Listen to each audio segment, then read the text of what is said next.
I tried 4 different peanut butter popcorn recipes. Well, first I tried crazyforcrust.com's recipe using vanilla flavored melting wafers with peanut butter and melted chocolate. The vanilla melting wafers overwhelmed the taste of the peanut butter, plus the popcorn came out soft.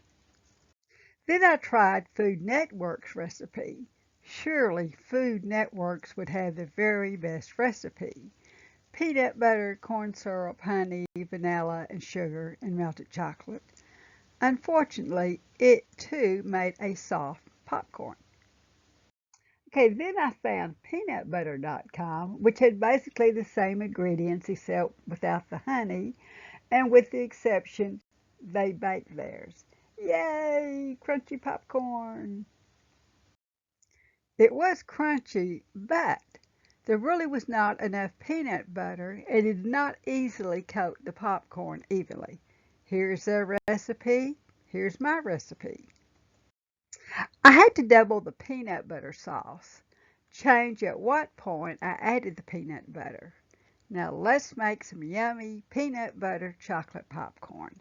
You need 10 to 12 cups of popcorn without salt. Now that's going to be a fourth of cup of kernels, half a cup of creamy peanut butter, half a cup of light corn syrup, half a cup of sugar, 1 teaspoon of vanilla extract, and 4 ounces of melted chocolate. Now milk chocolate will not work. Okay, preheat your oven to 225 degrees. Prepare a large baking pan with parchment paper. Have 2 spatulas ready. Put on optional gloves and place 10 to 12 cups of popcorn in a large bowl. Combine sugar and corn syrup in a small saucepan. Bring it to a boil. Reduce heat and simmer for 2 minutes.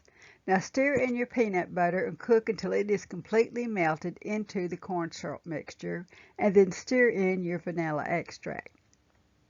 Now pour this over the popcorn in the bowl and stir with 2 spatulas.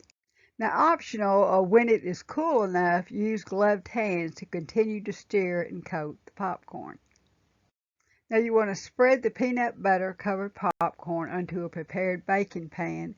Bake 1 hour, stirring every 15 minutes. Okay, now you want to let this cool completely. Melt 4 ounces of semi-sweet or bittersweet baking chocolate over a double boiler. And remember, milk chocolate will not work. Drizzle your melted chocolate over the popcorn.